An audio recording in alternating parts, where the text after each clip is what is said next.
Hey guys, this is Barry with FatherSeekers. This is the FS 100 Challenge number 38.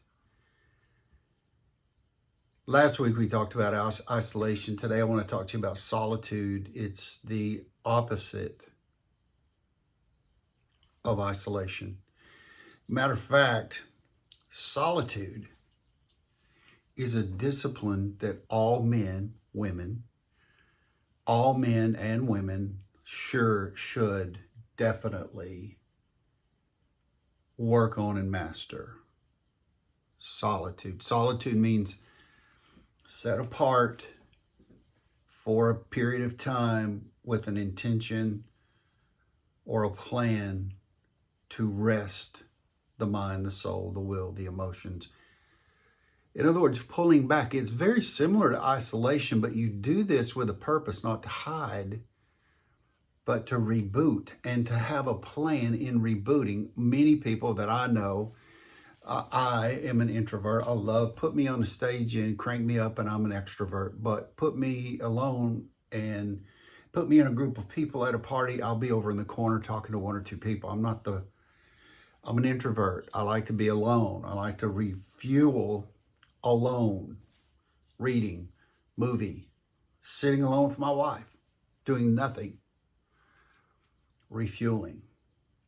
Solitude. It is the place and time for the man of God where he sets apart that time to do three things. I want you to hear this. If you will do, and maybe four, I don't know how they're going to spill over in my explanation, but just listen to this.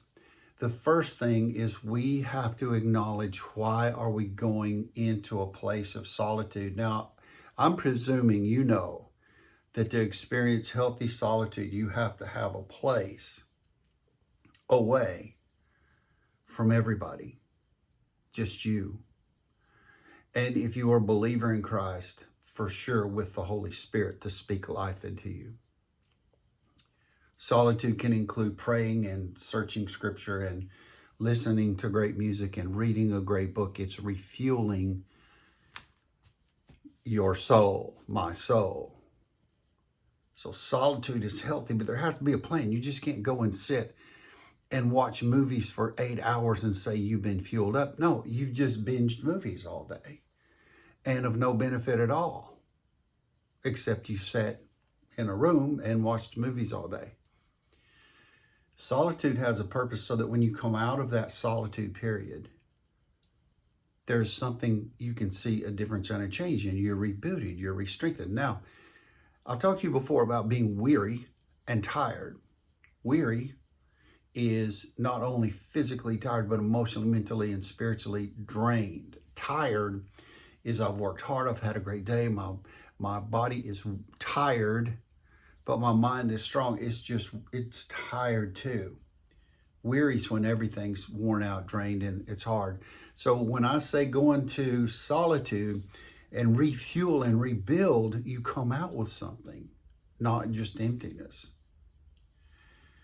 Number one, when you are looking at solitude with a purpose, number one, have a plan when you go in. Now, it may be that I'm in solitude for 2 hours and I'm going to go in without my phone, without my computer, no iPad. I'm going to sit with my journal and my book and build and fuel and hear and write down the thoughts that come to my mind and the things that God says to me. The second healthy element of solitude is not only, number one, having a purpose and a plan to go in there, but the second thing is, why am I at this position that I need solitude? Now, I know some people who create a regular discipline of being in solitude so that they can gain something that needs to fill their soul mentally, spiritually, emotionally, and sometimes physically. One of my best friends, The way he experiences, he's a pastor of a very large church. The way he experiences solitude, he's got a farm and he gets out on his tractor and he mows and cuts and bush hogs for a day, 8 hours. And all the time he is enjoying what he's doing. He is enjoying that moment. He is conversing and communicating with God. And most of the time he's just enjoying creation.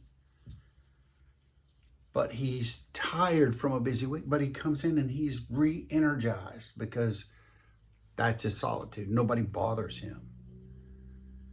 So whatever your solitude plan is, you've got to have an orchestrated plan. Number 3 is you have to do it alone. Alone can get loud. It can get noisy. But solitude at its best point in time and work is alone. Now, if you are a bunch of guys, if you got 4 or 5 really good brothers and you spend time together and you need to go in solitude together and you want to go here where I live, it's called going up north.